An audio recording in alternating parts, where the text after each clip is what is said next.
joined the team, and then എല്ലാം മാറി. റോസ ആദ്യം സംസാരിക്കണം. റോസക്ക് എന്താ പറയണ്ടേ? റോസ അമ്മ വേണ്ടല്ലോ. റോസ എന്താ പറയാനുള്ളത്? മമ്മൂക്ക വേറെക്കാൾ കുറച്ച് ദിവസങ്ങൾക്ക് ഞാൻ ബ്രഹ്മയുഗം കണ്ടിട്ടുണ്ടായിരുന്നു. അപ്പൊ എനിക്ക് ഭയങ്കര ഇഷ്ടപ്പെട്ടു മമ്മൂക്കയുടെ ആക്ടിങ്. മമ്മൂക്ക ശരിക്കും അങ്ങനെ ചെയ്യാണോ എന്ന് തന്നെ വെച്ചു. പക്ഷെ കുറച്ച് ഞാൻ പേടിച്ചു. പിന്നെ മമ്മൂക്ക വന്നപ്പോ ഞാൻ ആകെ എന്റെ കിളി പോയി.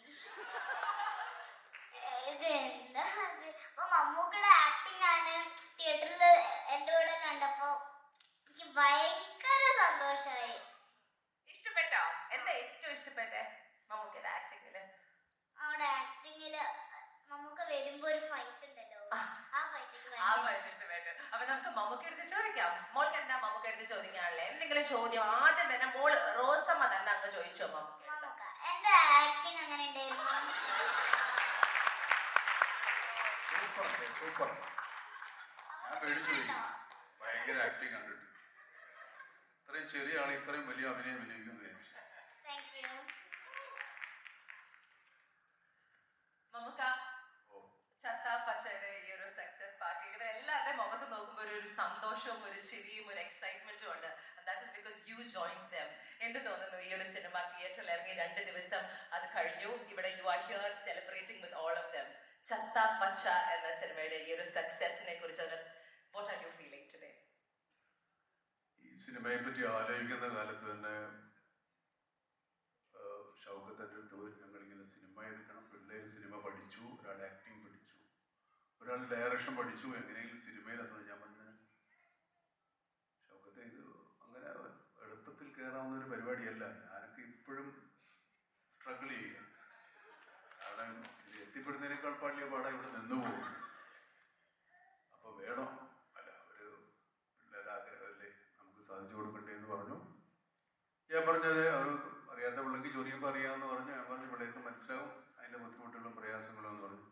പക്ഷേ ഷൗക്കത്തിൻ്റെ ഒരു പ്രശ്നം വെച്ചാൽ ഷൗക്കത്തിന് അങ്ങോട്ട് നോക്കണമെങ്കിലും അയാളെക്കാണെങ്കിലും മറ്റയാളെങ്ങനെയുണ്ട് ഇയാളെങ്ങനെയുണ്ട്. ഇതിപ്പോൾ എല്ലാവരും നമുക്ക് വേണ്ടപ്പെട്ടവരാ. അവരെ വേണ്ട ഇവരെ ഇടെന്ന് പറയാൻ എന്നെ കൊണ്ട് പറ്റില്ല.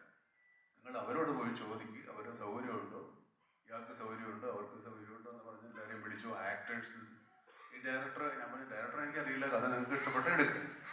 അങ്ങനെ ഒരുപാട് ദിവസം എനിക്ക് ഭയങ്കര ഈ സിനിമയിൽ അഭിനയിക്കുന്ന ശല്യം അല്ലാതെ തന്നെ ഇപ്പോഴും അതിനു മുമ്പും ഷൂട്ടിങ് നടക്കുമ്പോഴൊക്കെ ശല്യമായി. എനിക്ക് കുറച്ച് വിശ്രമം വേണ്ടി വന്നു. അപ്പോൾ ഞാൻ ഷൗക്കത്തിനോട് പറഞ്ഞു, ഷൗക്കത്തെ ഞാൻ വേണോ, ഞാൻ വരണോ? അല്ലല്ല വരണം. ഞാൻ പറഞ്ഞ് എങ്ങനെ ഇല്ലാതെടുക്കാൻ പറ്റില്ലേ? അല്ല, ഈ പടത്തിൻ്റെ ആദ്യം മുതലേ ഇയാളുടെ പേര് പറഞ്ഞുകൊണ്ട് അഭിനയിക്കുന്നത്. അതുകൊണ്ട് വന്നില്ല പിന്നെ ആൾക്കാർ ചോദിക്കും അയാളവിടെ പോയത്. അപ്പം പിന്നെ എന്തുവാവട്ടെ എന്ന് പറഞ്ഞ് ഞാൻ അഭിനയിക്കാൻ വന്നു. എനിക്കാണെങ്കിൽ ഗാഥയുടെ ആദ്യം എന്തൊക്കെ പറയണമെങ്കിൽ കുറേ സമയം എടുക്കും. അതുകൊണ്ട് ഞാൻ പറഞ്ഞു, ഞാൻ നിങ്ങളെ വിശ്വസിച്ചിറങ്ങുകയാണ് മക്കളെ, ഇതിനെപ്പറ്റി വലിയ പിടിപാടൊന്നുമില്ല. അങ്ങനെ അവർ പറഞ്ഞ പോലെ കാണിച്ചു. അത്രേ ഉള്ളൂ സിനിമയിൽ. സിനിമയിൽ ഈ വോൾട്ടർ എന്ന് പറഞ്ഞ കഥാപാത്രം ഞാൻ മനസ്സിലാക്കിയത്, ഇയാള് ഈ കുട്ടികളുടെ ചെറുപ്പത്തിലെ ഹീറോയാണ്. ഇടയ്ക്കകത്ത് അയാൾ നാട് വിട്ടു പോയിരുന്നു. ഉച്ചക്കാരാണ് എല്ലാവരും. അയാൾ കുറെ കാലം കഴിഞ്ഞതിന് ശേഷം തിരിച്ചു വരുന്നത് ആ കുട്ടികളൊന്ന് സർപ്രൈസ് ചെയ്യിക്കാൻ വേണ്ടി തന്നെയാണ്. പക്ഷെ അവരന്ന് കണ്ട ആ വേഷത്തിലും രൂപത്തിലും അന്ന് ഇയാളുടെ ഇവിടുന്ന് പോയ കാലത്തുള്ള കൊച്ചി ഭാഷയും ഒക്കെയാണ് ഇയാൾ സംസാരിച്ചുകൊണ്ടിരുന്നത്. അത് വന്നതിന് ശേഷം ഒരിക്കലും അവർക്ക് അവരുടെ ഐഡന്റിറ്റി പോകാതിരിക്കാൻ വേണ്ടി ആ ഭാഷ സംസാരിക്കാനും ആ രൂപം വരുത്താനും ഒക്കെ ഞാൻ ശ്രമിച്ചിട്ടുണ്ട്. അത് ഇപ്പം കൊച്ചിയിലുള്ള ഭാഷയിലല്ല അയാൾ സംസാരിക്കുന്നത്, കുറേ കാലം മുമ്പുള്ള കൊച്ചി ഭാഷയാണ് സംസാരിക്കുന്നത്. അപ്പോൾ ചിലപ്പോൾ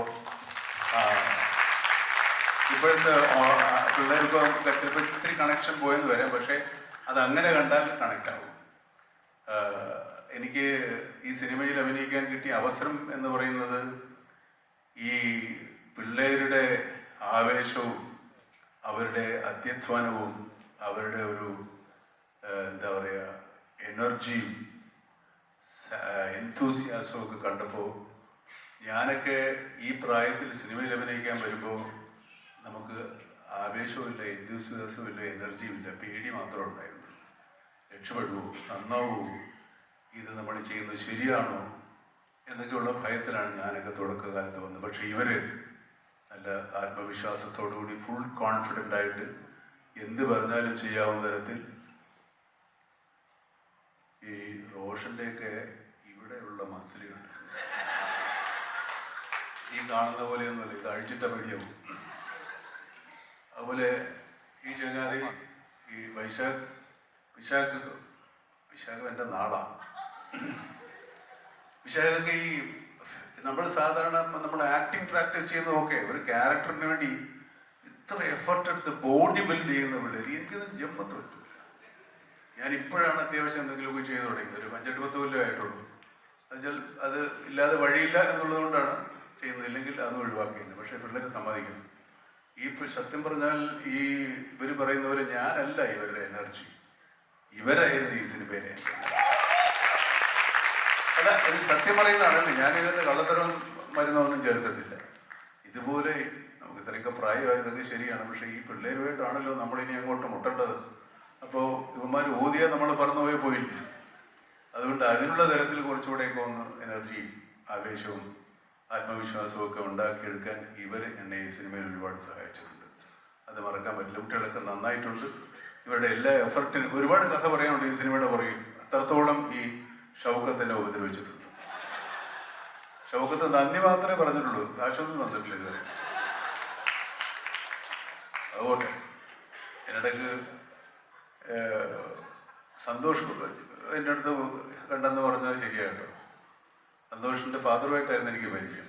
പിന്നെ പുള്ളി ഇപ്പോഴത്തെ ശബ്ദം കേൾക്കാൻ വേണ്ടിയിട്ട് കുറച്ച് നാളായാലും വേറെ ആരോ അയ്യൊക്കെ വേണ്ടി സംസാരിച്ചുകൊണ്ടിരുന്നത്. അന്ന് പക്ഷേ ഞാൻ പരിപാടി കാണുമായിരുന്നു.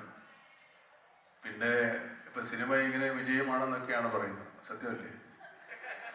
നമ്മളെ പടം എങ്ങനെയുണ്ട്? പൊളിയാണോ? സൂപ്പർ, പൊളിച്ചടുക്കി. അപ്പം അത്രേ ഉള്ളൂ. എല്ലാവർക്കും സന്തോഷം.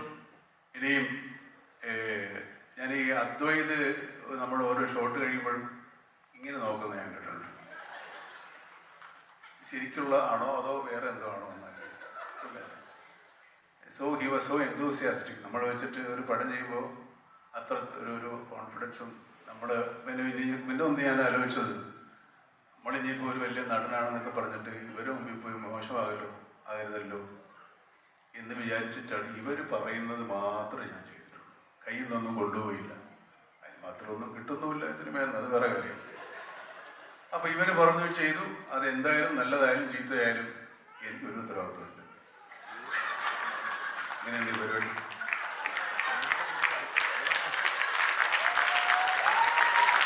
Thank you for everything. നമുക്കൊരു ചോദ്യം ചോദിച്ചോട്ടെ. ഈ റെസ്ലിംഗ് ആയിട്ട് വല്ല ബന്ധമുണ്ടോ? റെസ്ലിംഗ് റെസ്ലിംഗുമായിട്ടുള്ള ബന്ധമോ? അല്ലാതെ കാണാറുണ്ടായിരുന്നോ?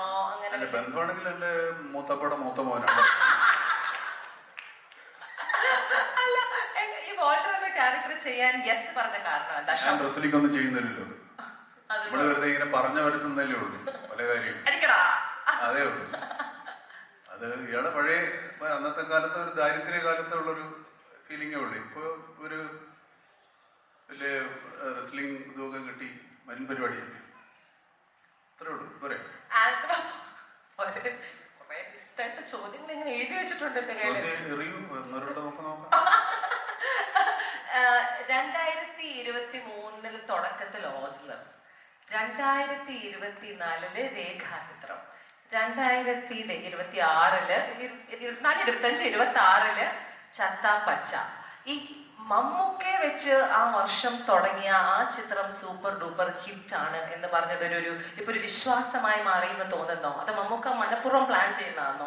നമുക്കൊരു ക്യാമിയോ ചെയ്തേക്കാം. നമ്മളില്ലെങ്കിൽ നമ്മുടെ പേര് മതി അത് ഹിറ്റ് ആവാൻ. അതിപ്പോ ഒരു ഇങ്ങനെ പറഞ്ഞു വരുന്നത് നല്ലതാണ്.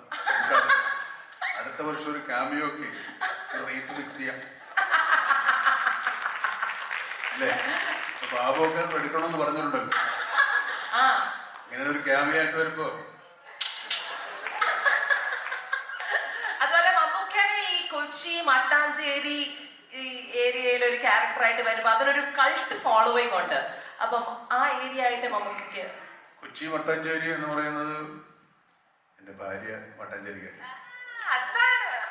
പിന്നെ ഞാൻ പഠിച്ച കാലത്ത് എൻ്റെ കൂടുതൽ സുഹൃത്തുക്കളും മട്ടാഞ്ചേരി ഫോർട്ട് കൊച്ചിക്കാരാണ്. പിന്നെ ഫോർട്ട് ഫോർട്ട് വൈപ്പിൻ ആ ഭാഗത്തൊക്കെ ഞാൻ ഒരുപാട് കാലം നാടകം കളിക്കുകയും ഒരുപാട് സുഹൃത്തുക്കളൊക്കെ ഉണ്ട്. ഭാഷ അത്യാവശ്യം നല്ല പരിചയമാണ്. ഞങ്ങളുടെ ഒരു മട്ടാഞ്ചേരിക്കാരൻ അവിടെ ഉണ്ട്. ഞാൻ 2 വാക്കൊന്നും പറയുന്നോ? പേടിക്ക് ടെൻഷൻ അടിച്ച് ചാവരുത്.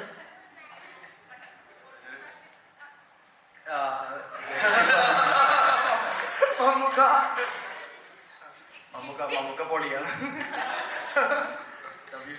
ലവ് യു എന്നൊക്കെ. Love you to.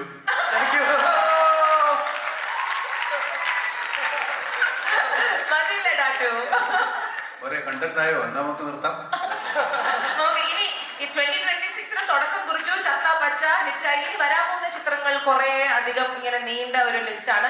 അതിൽ പേട്രിയറ്റ് ഞങ്ങൾ വളരെ ആകാംക്ഷയോടെ കാത്തിരിക്കുകയാണ്. അതിൽ ഇഷാനും എവിടെ? ഇഷാൻ എവിടെ? അതിന്റെ പുറകെ എവിടെയോ?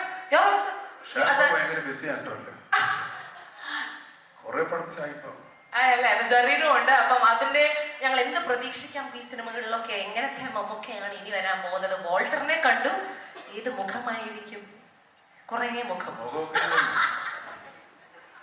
എന്തും ചെയ്യും, അന്തം വിട്ടാൽ എന്തും ചെയ്യും. എന്തായാലും നമ്മുടെ വോൾട്ടറിനെ ഈ ഒരു ചിത്രത്തിൽ കിട്ടിയത്, അത് മമ്മൂക്ക ആ കഥാപാത്രം അഭിനയിക്കാൻ കിട്ടിയത് നമ്മുടെ ഒരു ഭാഗ്യം തന്നെയാണ്. നല്ലൊരു കൈ കൊടുക്കാം to the entire team of Chatta Pachala. റോസമ്മേ, അവസാനം വല്ല വാക്ക് പറയാനോ? നീ ആണല്ലോ ഇന്നത്തെ താരം. ലാസ്റ്റ്